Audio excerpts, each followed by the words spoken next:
नमस्कार दर्शक बंधुरा बृष लग्नेर जुलाई 2025 केमन काटबे दुटी हरस्कोप स्क्रिने देखते पाच्छेन। बाঁ दिकेरटा होच्छे 1 থেকে 15 पर्यन्त आपनादेर राशि सापेक्षे ग्रहदेर अवस्थान एबं डान दिकेरटा 16 থেকে 31 पर्यन्त आपनादेर राशि सापेक्षे ग्रहदेर अवस्थान। एटा बृष लग्न धरे भिडियोटा देखबेन।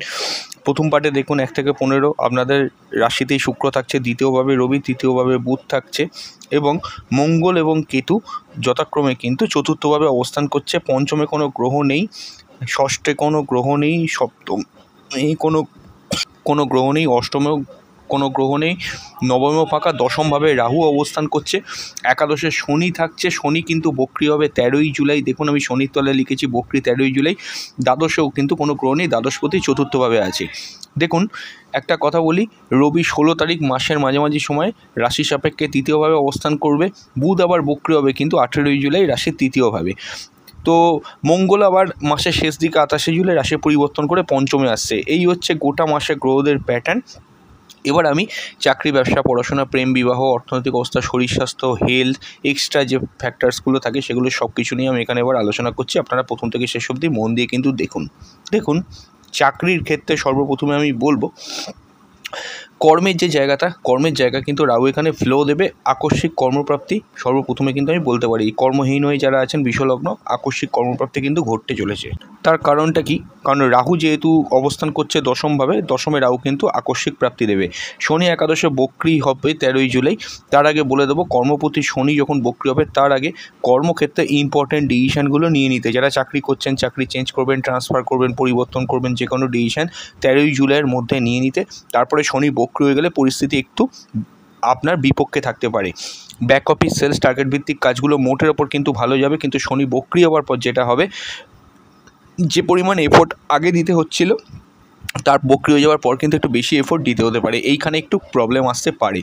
যদিও দশমে রাহু কাজের ক্ষেত্রে যথেষ্ট গতিশীলতা প্রদান করবে, যে কোনো কাজ আগে করে ফেলা, কাজ ফেলে না রাখা, এগুলো তো সব দেবে, ঠিক আছে। কিন্তু যেখানেই হচ্ছে কি স্যালারিপত্র বাড়ার ব্যাপার চলে আসে, মাইনেপত্র বাড়ার ব্যাপার চলে আসে, তো সেই জায়গাগুলো একটুখানি কিন্তু এখানে শনি বক্রি হয়ে যাওয়ার পরে একটু প্রবলেম থাকতে পারে। তবে যারা কর্মপ্রাপ্তি হবে সেখানে এক্সপেকটেশন অনুযায়ী কিছুটা কমের দিকে থাকতে পারে স্যালারি স্কেল, সেগুলো কিন্তু একটুখানি অ্যাডজাস্ট করতে হবে। অ্যাডমিন ডিপার্টমেন্টে কাজকর্ম ভালো যাবে। বাড়িতে বসে যারা অফিস ওয়ার্ক করছেন তাদের জন্য কিন্তু সময়টা মোটের ওপর কিন্তু ভালোই চলবে। যে কোনো রকমের group B work, group C work যারা অফিস স্থলে কাজ করছেন তাদের জন্য মোটের ওপর কিন্তু সময়টা ভালো চলতে পারে। দেখুন রাহু দশমে থাকে, কর্মের ক্ষেত্রে দৌড়ঝাঁপ, ঘোরাঘুরি, একটু বেশি এফোর্ট এগুলো কিন্তু আপনাকে দিতে হতে পারে। এই জায়গাগুলো একটু খেয়াল রাখতে হবে। যারা আইটিতে কাজ করেন, সফটওয়্যার কোম্পানিতে কাজ করেন, তাদের জন্য সময়টা মোটামুটি করে কিন্তু ভালো থাকছে, এটা একটা প্লাস পয়েন্ট। এবং এটাও আমি বলবো জন্মস্থান থেকে দূরে যারা কর্মরত রয়েছেন তাদের জন্য কিন্তু পরিস্থিতি মোটের ওপর কিন্তু ঠিক থাকবে। তবে মঙ্গল কেতু কানেকশান জন্মছকে থাকলে জন্মস্থান থেকে দূরে গিয়ে কর্মপ্রাপ্তির ক্ষেত্রে একটু সমস্যা থাকতে পারে 28শে জুলাই পর্যন্ত। তারপরে কিন্তু পরিস্থিতি আবার আপনার স্বাভাবিক হয়ে যাবে। তবে এখানে মঙ্গল কিন্তু চতুর্থভাবে থাকার জন্য যেটা সিগন্যাল দিচ্ছে সেটা হচ্ছে জন্মস্থান থেকে দূরে কর্মপ্রাপ্তি, এগুলো কিন্তু সিগন্যাল দিচ্ছে। জন্মস্থান থেকে দূরে আপনাকে কিন্তু যেতে হতে পারে কর্মপ্রাপ্তির জন্য, বা কোনো চেঞ্জ ট্রান্সফারের জন্য, বা পরিবর্তনের জন্য, এগুলো কিন্তু আপনাকে দিতে পারে মঙ্গল। তো এই পরিস্থিতিটাও কিন্তু থাকছে। পুলিশ প্রশাসন বিভাগ, আর্মি ডিপার্টমেন্টে কাজকর্মগুলো মোটামুটি কিন্তু ভালোই যাবে। এবং যারা মোটামুটি করে নর্মাল ডোর টু ডোর ঘুরে সেল করছেন, লিড তোলার কাজ করছেন, টেলিফোনিক কনভারসেশন করে কাউকে কোনো কনভেন্স করছেন, তাদের জন্য সময়টা মোটের ওপর কিন্তু ভালো। রবির স্থিতি মোটের ওপর কিন্তু খারাপ নয়। গভর্নমেন্ট ওরিয়েন্টেড ব্যবসাগুলো ভালো যাবে। গভর্নমেন্টের সঙ্গে টেন্ডারিংয়ের কাজ করছেন, গভর্নমেন্টের সঙ্গে জয়েন্টলি পার্টনারশিপে কাজ করছেন, সেগুলো কিন্তু ভালো। নেটওয়ার্কিংয়ের বিজনেস কিন্তু খুব ভালো যেতে পারে। তবে 18ই জুলাইয়ের পর বুধ বক্রি হওয়ার পরে কমিউনিকেশনের জায়গায় কিছুটা সমস্যা হতে পারে। মিসকমিউনিকেশন কারোর সঙ্গে করবেন না। অফিসিয়াল ক্ষেত্রে কারোর সঙ্গে মিসকমিউনিকেশন করলে সেটা আপনার কিন্তু কিছুটা প্রবলেম থাকতে পারে, সেদিকে কিন্তু আপনাকে খেয়াল রাখতে হবে। এই জায়গাগুলো একটুখানি কিন্তু মাথায় রেখে চলবেন। ডিজাইনিং লাইনে কাজকর্মগুলো ভালো যাবে। যারা কোর এল্ডর ডিটিপির কাজ করছেন তাদের জন্য ভালো। এবং এটা ছাড়াও যারা কোনো রকমের ছোটোখাটো ফার্মে কাজ করেন, অ্যাকাউন্টসের কাজ করছেন, চার্টার অ্যাকাউন্টেন্ট যারা FA ফিনান্স ট্যালি নিয়ে কাজ করছেন, অনলাইনে কোনো ডেটা এন্ট্রি করে ইনকাম করছেন, তাদের জন্য সময়টা মোটামুটি করে কিন্তু ভালো। শুধু খেয়াল রাখবেন 18ই জুলাইয়ের পর বুধ বক্রি হয়ে গেলে সিলি মিস্টেক হয়ে কাজকর্মে যেন ভুলভ্রান্তি না হয়। টেলিফোনিক কনভারসেশন করার সময় কি বলছেন ভেবে করবেন। অনলাইনে কাউকে টাকা পয়সা পাঠাতে গেলে একটুখানি ভেবে চিন্তে দেখে শুনে করবেন। 18ই জুলাইয়ের পর থেকে সেখানে কোনো সমস্যা থাকতে পারে। থার্ড পার্টির ইনভলভমেন্টে কর্মপ্রাপ্তিও হতে পারে, এই জায়গাটাও কিন্তু বেশ ভালো থাকছে। শনির পজিশান বক্রি হয়ে যাচ্ছে। একাদশে শনি যদি বক্রি থাকে একাদশভাবে, এইটুকু আমি বলবো। জন্মকালীন হরোস্কোপে শনি বক্রি থাকলে এইটুকু বলবো, কর্মের ক্ষেত্রে প্রাপ্তিগুলো হতে একটু ডিলে হতে পারে, অন্যান্য ক্ষেত্রে অবশ্য পজিটিভ ফলই পাবে। এবার আমাদের আলোচনার বিষয়বস্তু হলো ব্যবসা। তার আগে বলে দেবো, স্ক্রিনে যে নাম্বারটা দেখতে পাচ্ছেন ওটা আমাদের কন্ট্যাক্ট নাম্বার। হোয়াটসঅ্যাপ করে বুকিং করলে ডিটেলস আমরা কিন্তু সমস্ত কিছু ওভার দ্য ফোন জানিয়ে দেবো। অত্যন্ত গোপনীয়তা মেনটেন করে আপনারা যারা কনসালটেশন করাতে আগ্রহী আছেন বুকিং করবেন ফোন করে, আমরা ডিটেলস কিন্তু ওখানেই জানিয়ে দেবো। হ্যাঁ, এবার আমরা যেখানে ছিলাম সেই জায়গাটা আমি বলি, সেটা হচ্ছে ব্যবসা। ব্যবসার ক্ষেত্রটা মোটের ওপর কিন্তু অ্যাভারেজ থাকবে। মঙ্গল চতুর্থ ঘরে থাকছে কেতুযুক্ত হয়ে, মঙ্গল নিচস্থ ভাব কাটালেও আমি একটা কথা বলবো, যাদের মঙ্গল নিচস্থ হওয়ার কারণে সমস্যা হচ্ছিল ব্যবসায়, তাদের সেখান থেকে কিছুটা রিকভার হয়ে যাবে। ইনফ্যাক্ট যাদের মঙ্গল জন্মছকে নিচস্থ ছিল তাদের এই সময়টা কিন্তু মোটের ওপর ভালো। কিন্তু মঙ্গল কেতুযুক্ত হওয়ার কারণে আমি এইটুকু বলবো, চলমান ব্যবসায় কিন্তু আকস্মিকভাবে কোনো সমস্যা আসা বা কোনো রকমের কোনো ফ্রড কেসে পড়ে যায়, এই ঘটনাগুলো ঘটতে পারে। পার্টনারশিপ ব্যবসায় আকস্মিকভাবে কারোর সঙ্গে পার্টনারশিপে জড়াবার চেষ্টা কিন্তু করবেন না। পার্টনারশিপ ব্যবসা করার থাকলে এই সময়টাকে বাদ দিন। মঙ্গলের ওপর রাহুর দৃষ্টি থাকছে, যার জন্য কিন্তু ব্যবসার ক্ষেত্রে মাথাটাকে ঠান্ডা রাখবেন। ব্যবসাস্থলে আপনার কর্মচারীদের সঙ্গে মাথা ঠান্ডা রাখবেন, মাথা ঠান্ডা রেখে ডিল করবেন, তাহলে পরিস্থিতি কিন্তু আপনার ঠিক থাকবে। শুক্রের পজিশন যা আছে, শুক্র মোটামুটি করে কিন্তু 26 তারিখ পর্যন্ত রাশিতে থাকার জন্য শুক্রের দৃষ্টি সরাসরিভাবে আপনার রাশির সপ্তমে পড়বে। সেই সময়টা ব্যবসার দিকটা কিন্তু ফ্লো থাকবে। শৌখিন প্রোডাক্টের ব্যবসা, পাউডার্স অ্যান্ড কসমেটিক্সের ব্যবসা, ইলেকট্রনিক্সের ব্যবসা, খাদ্যদ্রব্যের ব্যবসা, এগুলো কিন্তু মোটামুটি করে কিন্তু ভালো যাবে। তবে বাড়ির লাগোয়া ব্যবসাগুলো কিন্তু একটু অ্যাভারেজ হয়ে যেতে পারে, কারণ মঙ্গল কিন্তু অবস্থানের জন্য। সেলফ প্রোভাইডারশিপের ব্যবসাগুলো কিন্তু ভালো যাবে। ডিজাইনিং লাইনে ব্যবসা ভালো যাবে। রেগুলারাইজ ব্যবসাগুলো মোটামুটি ভালো যেতে পারে। হ্যাঁ, এছাড়াও আমি বলবো ট্রান্সপোর্টের ব্যবসা, আয়রনের ব্যবসা, স্টিলের ব্যবসা, এগুলো 13 তারিখ পর্যন্ত ভালো যাবে। জন্মচকে শনি আপনার বক্রি থাকলে এইটুকু বলবো, 13 তারিখের পর থেকে কিন্তু পরিস্থিতি আপনার বিপক্ষে কিছুটা থাকতে পারে। অন্যান্য ক্ষেত্রে অবশ্য ঠিক আছে। লোন নেবার ক্ষেত্রে একটুখানি কিন্তু বাড়তি সতর্কতা অবলম্বন করতে পারলে ভালো হয়। ব্যবসার ক্ষেত্রে লোন নিতে চাইলে টার্মস অ্যান্ড কন্ডিশনের জায়গাটা কিন্তু ভালো করে দেখে নেবেন। অনলাইনে কোনো সূত্রে কোনো প্রোডাক্ট সেল করা, এই জিনিসগুলো কিন্তু ভালোভাবে আসতে পারে, এই জায়গাগুলো কিন্তু একটু খেয়াল রাখবেন। এছাড়াও আমাদের মতো ইউটিউবে যারা কাজ করেন, সোশ্যাল মিডিয়াতে যারা কাজ করছেন, তাদের জন্য সে সমস্ত বিজনেসগুলো কিন্তু মোটামুটি করে ভালো যাবে। আগুন রিলেটেড বিজনেসগুলো কিন্তু ভালো যেতে পারে।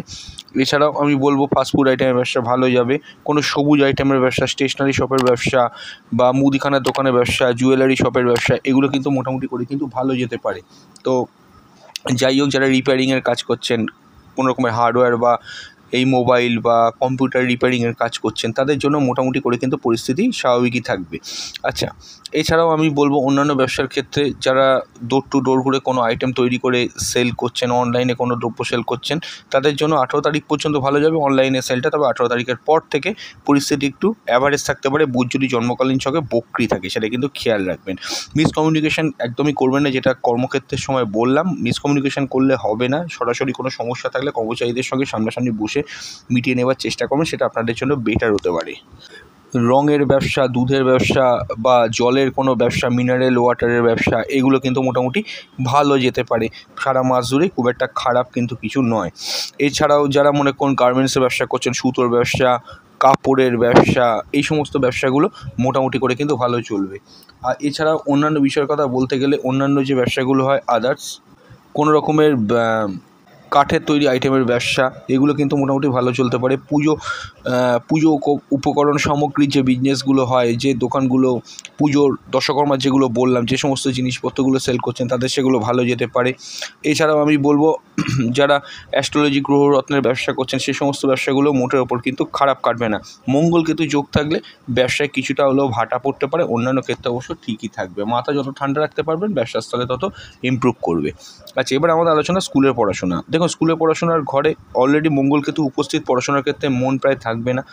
স্কুল লেভেলে যারা 12 পর্যন্ত পড়ছেন, পড়াশোনার ক্ষেত্রে অমনোযোগিতা, মনোসংযোগের অভাব, কনসেন্ট্রেশনের অভাব, এগুলো হতে পারে। মানসিক কিছুটা ডিপ্রেশনেও আপনি চলতে পারেন, এই জায়গাগুলো খেয়াল রাখবেন।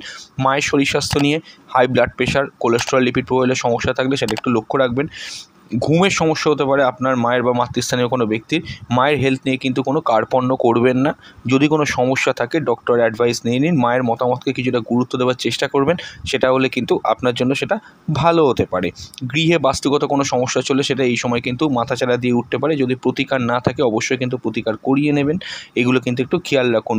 পুরনো কোনো বাড়ি বা নতুন কোনো বাড়ি এগুলো যদি কেনার থাকে, পুরনো বাড়ি কেনার ক্ষেত্রে 13 জুলাইয়ের পর সময়টা একেবারেই ভালো না, সেটা খেয়াল রাখবেন। যদি কোনো বাড়ি কেনারও থাকে তার আগে বা পরে বাস্তুদোষ আছে কিনা সেই জায়গাটা দেখে কিন্তু তবেই কিনবেন। এবার আমাদের আলোচনা হলো কলেজ লেভেল এডুকেশন। হ্যাঁ, কলেজ লেভেল এডুকেশনের ক্ষেত্রে পঞ্চমপতি বুধ তৃতীয়ভাবে থাকছে 18 জুলাই। দ্বিতীয় হরস্কোপে দেখুন বুধ বক্রি হচ্ছে, তাহলে যেটা এবার পঞ্চম ঘরে শনির দৃষ্টি, বক্রি শনি 13 জুলাই থেকে আবার দৃষ্টি দেবে। যেটুকু বোঝা গেল উচ্চশিক্ষার ক্ষেত্রে নতুন যোগাযোগপূর্ণ মাসটা ভালো, কিন্তু 18 জুলাইয়ের পর থেকে কমিউনিকেশনের অভাব, কনসেন্ট্রেশনের অভাব, সিলি মিস্টেক এগুলো হতে পারে এবং শনির দৃষ্টি পড়ার জন্য উচ্চশিক্ষা হায়ার স্টাডিজের ক্ষেত্রে বাধা বিপত্তির সমস্যা কিছু কিন্তু চলে আসতে পারে।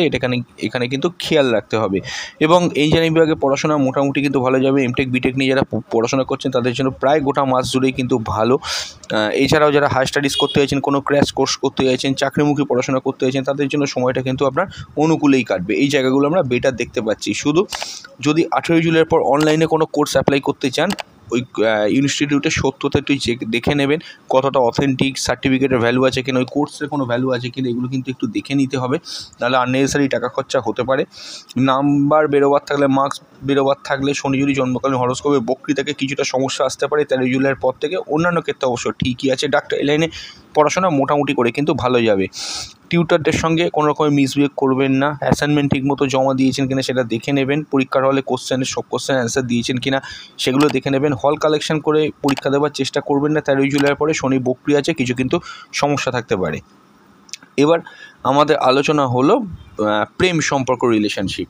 দেখুন, প্রেমের ক্ষেত্রে প্রেমের অধিপতি গ্রহ বুধ 18 জুলাই পর্যন্ত রাশি সাপেক্ষে কিন্তু তৃতীয়ভাবে থাকছে যোগাযোগপূর্ণ ঘরে। এটা একদিক থেকে ভালো, এবং প্রেমের ঘরে শনির দৃষ্টি থাকছে, অর্থাৎ কি নতুন প্রেম আসার সম্ভাবনা 18 জুলাই পর্যন্ত থাকছে। 18 জুলাইয়ের পর থেকে আকস্মিকভাবে কাউকে পছন্দ হলে একটু বাছ বিচার করে তবেই কিন্তু প্রস্তাবে হ্যাঁ বলবেন। চলতি প্রেমে তর্ক ঝগড়া বিতর্ক বাড়তে পারে।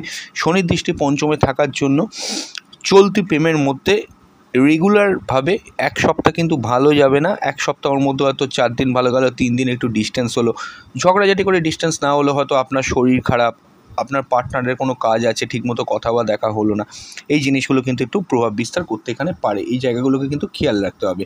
মোটের ওপর রোম্যান্স একটু কম থাকবে। শনির দৃষ্টি পঞ্চম ঘর প্রেমের ঘরে থাকার জন্য রোম্যান্টিক ভাব একটু কিন্তু অবশ্যই কম থাকবে, এটা খেয়াল রাখবেন। তবে কখনোই কিন্তু ছোটোখাটো জিনিস নিয়ে তর্কপ্রবণ যেন না হয়ে যায়, সেগুলো কিন্তু দেখতে হবে। প্রেমের জায়গাটা মোটামুটি করে এরকম, যদিও শুক্রের দৃষ্টি শুক্র লগ্নে থাকার জন্য প্রেমের ক্ষেত্রে কিন্তু পরিস্থিতি অনেকাংশে কিন্তু আপনার সহায় হবে। নতুন প্রেম আসার সম্ভাবনা ভীষণ জোরদার, এই জায়গাটা একটা ইম্পর্টেন্ট কথা। তো এইগুলো আমরা হরস্কোপের মধ্যে ভালো দেখতে পাচ্ছি। এবার আমাদের আলোচনা হলো বিবাহ। দেখুন, বিবাহের ক্ষেত্রে বিবাহের ঘরে শুক্রের দৃষ্টি 26 তারিখ পর্যন্ত থাকছে। বিবাহের অধিপতি গ্রহ মঙ্গল, সে চতুর্থে কেতুযুক্ত। জন্মচক্রে মঙ্গল কেতুযুক্ত যদি থাকে তাহলে বিবাহের ক্ষেত্রে এগোতে গেলে একটু 7-5 ভেবে এই মুহূর্তে এগোবেন। কিন্তু এটাও আপনাকে মাথায় রাখতে হবে, শুক্রের দৃষ্টি সরাসরিভাবে সপ্তমে থাকার জন্য বিবাহের ক্ষেত্রে অবশ্যই কিন্তু কানেকশান খোলা থাকবে। 26 তারিখ পর্যন্ত প্রায় গোটা মাস জুড়ে জুলাই মাসে কিন্তু বিবাহের জন্য কানেকশান খোলা থাকছে। মঙ্গলকেতু কানেকশান না থাকলে, মঙ্গলকেতু কানেকশান থাকলে, আকস্মিক বিবাহের কোনো কানেকশান এলে অবশ্যই হরোস্কোপ জাজমেন্ট করে তবেই কিন্তু এগোবেন। এই জায়গাগুলো একটুখানি খেয়াল রাখার চেষ্টা করবেন। এটা ছাড়াও আমি বলবো রোম্যান্টিক ভাব কিন্তু শুক্রের সপ্তম দৃষ্টির কারণে অনেকটাই কিন্তু বেশি থাকবে। প্রেমজ বিবাহের ক্ষেত্রে হরোস্কোপ কিন্তু প্রমিনেন্ট কানেকশান দেবে। তবে 18 জুলাইয়ের পর থেকে প্রেমজ বিবাহের ক্ষেত্রে বাধা বিপত্তি আসতে পারে। তাই যে কোনো রকমের কথাবার্তা নিয়ে এগোবার আগে আপনারা চেষ্টা করবেন, অ্যাটলিস্ট চেষ্টা করবেন 18 তারিখের মধ্যে জিনিসগুলোকে ক্লিয়ার করে ফেলা, তাহলে সেটা আপনাদের জন্য কিন্তু বেটার হতে পারে। এবং সেকেন্ড টাইম ম্যারেজের ক্ষেত্রে আমি মনে করি মোটের ওপর কিন্তু পরিস্থিতি অনেকটাই কিন্তু স্বাভাবিক থাকবে, সেই চান্সও কিন্তু খোলা থাকছে। বৈবাহিক মামলা মোকদ্দমা চলে তার রায় বেরোবার থাকলে সেটাও কিন্তু আপনার ফরেই যাবে। দাম্পত্য জীবনে পার্টনারের সঙ্গে টুকিটাকি ব্যাপার নিয়ে অশান্তি এগুলো হতে পারে। থার্ড পার্টির কথার উপর পুরো ভরসা করে কোনো রকমের কোনো সিদ্ধান্ত দাম্পত্য জীবনের ক্ষেত্রে নেবেন না। মঙ্গল কেতুযুক্ত থাকছে বলে 28 জুলাই পর্যন্ত, তারপরে পরিস্থিতি হালকা হবে। এই জায়গাগুলো খেয়াল রাখবেন। মাসে 2-3 দিন 28 থেকে 31 তারিখ পর্যন্ত মঙ্গল পঞ্চমী যখন চলে আসবে, প্রেমজ বিবাহের ক্ষেত্রে কানেকশান অনেকটা বাড়িয়ে দেবে। মাসের শেষ দিকে দাম্পত্য জীবনে পার্টনারের কোনো উন্নতি বা পার্টনারের দ্বারা আপনার কোনো উন্নতি এগুলো কিন্তু ঘটতে পারে। এগুলো একটা ইম্পর্টেন্ট জায়গা। আচ্ছা, মোটামুটি করে যেরকম দেখলাম। এবং এটা ছাড়া আমি বলবো সেভিংসের জায়গা মোটের ওপর কিন্তু ঠিক থাকবে। মাসের মাঝামাঝি সময় পর্যন্ত খরচের মাত্রা কিন্তু একটু বেশি হতে পারে, এগুলো কিন্তু একটু খেয়াল রাখবেন। এবং রবির অবস্থান যেহেতু দ্বিতীয়ভাবে থাকছে, কথাবার্তার মধ্যে শার্পনেস বেশি থাকবে, এগুলো একটুখানি লক্ষ্য রাখবেন জিনিসগুলো। বৈদেশিক ব্যবসা বাণিজ্য মোটের ওপর কিন্তু অ্যাভারেজ কাটতে পারে। নতুন করে বৈদেশিক ব্যবসা বাণিজ্য শুরু করার আগে ভালো করে ভাবনা চিন্তা করে তবেই কিন্তু সেটা করবেন। তো আজকে বিদায় নিচ্ছি, খুব তাড়াতাড়ি ফিরে আসবো নতুন এক ভিডিও নিয়ে। নমস্কার।